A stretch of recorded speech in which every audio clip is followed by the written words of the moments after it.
level playing field. You get to play with anybody of any level. And that lets us do cool things like do challenge modes for the dungeons, where we give you optional randomized objectives every time you enter into it. And you'll earn medals based on your performance, bronze, silver, and gold. And if you can hit that gold medal, they'll actually give you additional loot at the end of the run, which is maybe equivalent to an additional boss fight from that dungeon. And it'll have you do things like, you know, kill a certain amount of things, find a bunch of hidden objects in the dungeon. And you'll get medals based on your time, performance, how many people died during the fight. Alright, now we're going to go through an actual dungeon fight. We're here in the wilds of Gallerus, which is one of the early zones for the Exile side. And here we have a Pell settlement. The Pell are these groups of creatures that used to worship the Elden, this race that disappeared a long time ago on Nexus, and nobody really knows what happened. And over time, the Pell kind of have devolved to the point where they don't really remember all the technology they were gifted by the Elden. And so they've now turned to worshiping this technology itself rather than the Elden. And so you'll see a bunch of tech hidden through this dungeon that the Pell kind of treat as their gods, even though they don't really do anything. So here you'll see our intrepid 5-man group starting to run through this dungeon. You'll notice in the back the dude who's throwing all those yellow goldish animations, that's our healer. He is an Esper. Most of the gold and yellow animations you'll see there are heals, so you'll see lanterns and balloons flying all over the place. You'll see the tank actually has that gold armor on him, which was given to him by the Esper using one of his abilities. We've got a Chua spell slinger in the back, shooting with those dual pistols. We got a warrior Makari tank, and we also have a warrior human. The human's going to be doing DPS. And lastly, we've got a stalker, a Draken. Keep an eye on that thing in the background. We're going to come back to that a little bit later, but it's a little hint of what's to come later on. So we're going to go right into the first boss fight of this dungeon. This is Stormtalon's Lair, another level 20 dungeon. And the group's going to come and approach Bladewind the Invoker. The start of the fight is just like any other fight in a dungeon. You run in, engage the boss, the tank grabs threat, and starts attacking. And what you'll notice shortly is that the boss will be using telegraphs, like this one right here. And everybody's got to dodge out of the way of those things. And those are your nice warning shots, because those big telegraphed attacks will do massive damage and maybe give the healer a bit of a challenge. But you have all of those attacks too, so if you can line up your attacks to hit multiple people at once, it will hit all of those people at once. And even the healers in the game are able to do something like that. You can target someone and throw out some heals just like you normally would.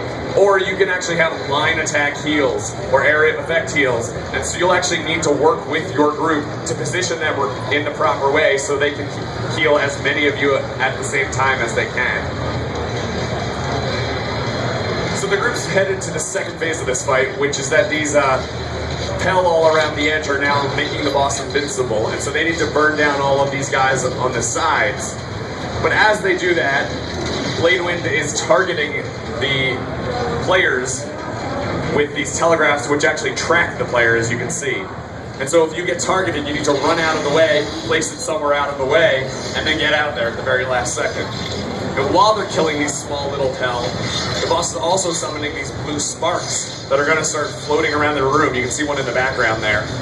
And there's going to be more and more of those summoned as they kill each of these ads, making the fight a little crazier and more frantic as it goes on. Now right here at the end, he just disarmed people. You can see this weapon right here. What actually happens with crowd control in our game is that we make it a little more interactive. Using crowd control is super fun, but getting it used on you is super frustrating.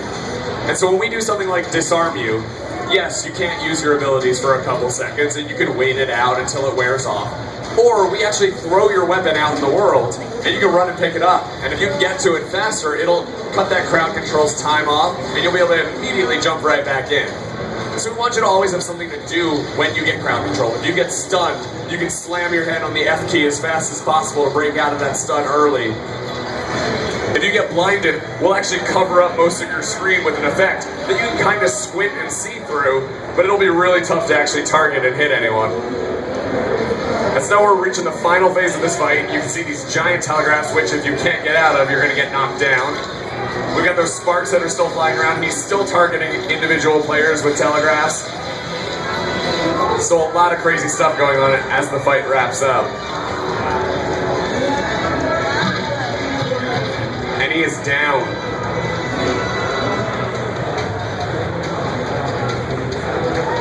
move on to the second fight of this dungeon, and there are a couple paths that they have to take on the way. They're gonna have to kill some creatures on the way, but we're gonna skip right to the boss fights because everybody knows those are the coolest. And if anybody here is still watching, come on in on the booth. We got extra room.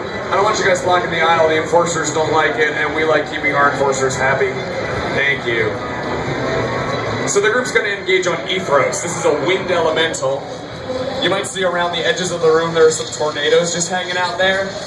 Those might come into play in just a short while. You can see the spell slinger Chua standing back, firing off his wild barrage attacks. The warriors are getting right in the middle of it. The stalker's trying to position himself behind the boss because he'll actually do extra damage and has some extra effects on his attacks if he can stay behind. With the warrior whirlwinding, hitting everything around him.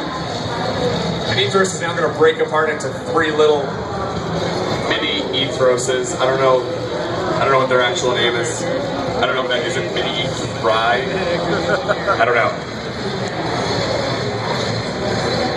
That right there's a big Esper heel that he threw out. All those little floating lanterns all over the place.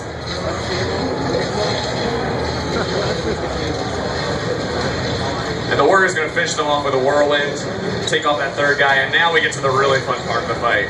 If you watch, all the players are going to get tossed up in the air and teleported back to the beginning of the room. And now we start what we like to call the car wash. The players are now at the beginning of the room, and Ethros is at the other end, and Ethros is trying to channel this massive spell that will definitely wipe the entire group. So everybody has to bob and weave, get around all of these tornadoes while the boss is casting lightning on them. And they're going to have to interrupt the boss to stop that massive channel. The way interrupts work in stuns on bosses is that most bosses have interrupt armor. And this armor gets decremented by 1 anytime he gets hit with an attack, with an interrupt, with a stun. And so when Ethros has 2 interrupt armor, the group needs to work together to hit him with 3 stuns at the same time. 2 to break the armor, or 1 to actually interrupt him. And so you're really going to have to coordinate with your group to crowd control bosses. But this method lets us actually allow you to crowd control bosses, instead of just making them stun immune. So now we're in the final phase of the fight. And just as I say that, he dies.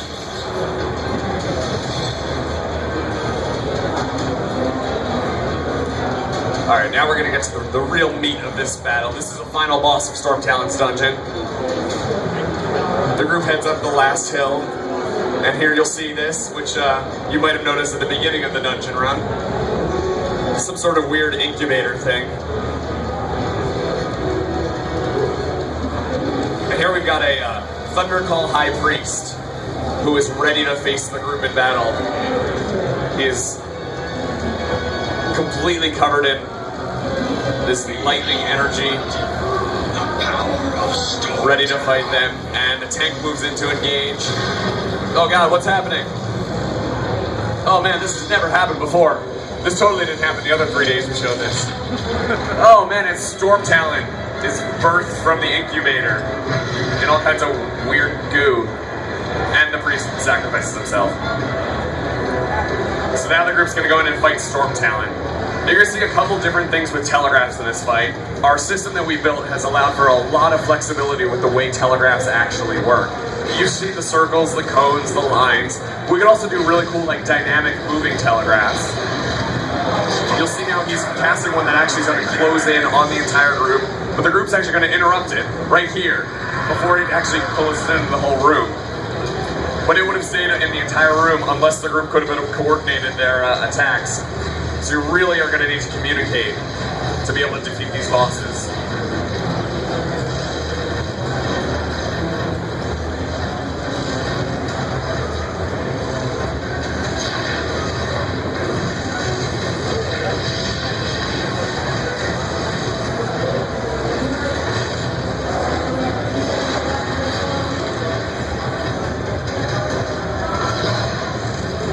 Now, you'll see that Stormtalon has targeted a specific member and designated them basically as a safe zone.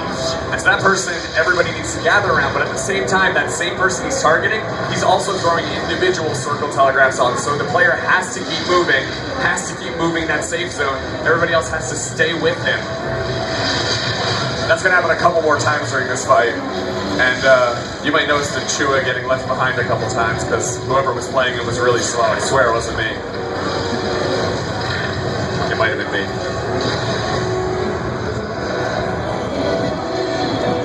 And you may have noticed right there, the tank got knocked down, but like we were talking about with crowd control before, during a knockdown, you can actually dash out of it if you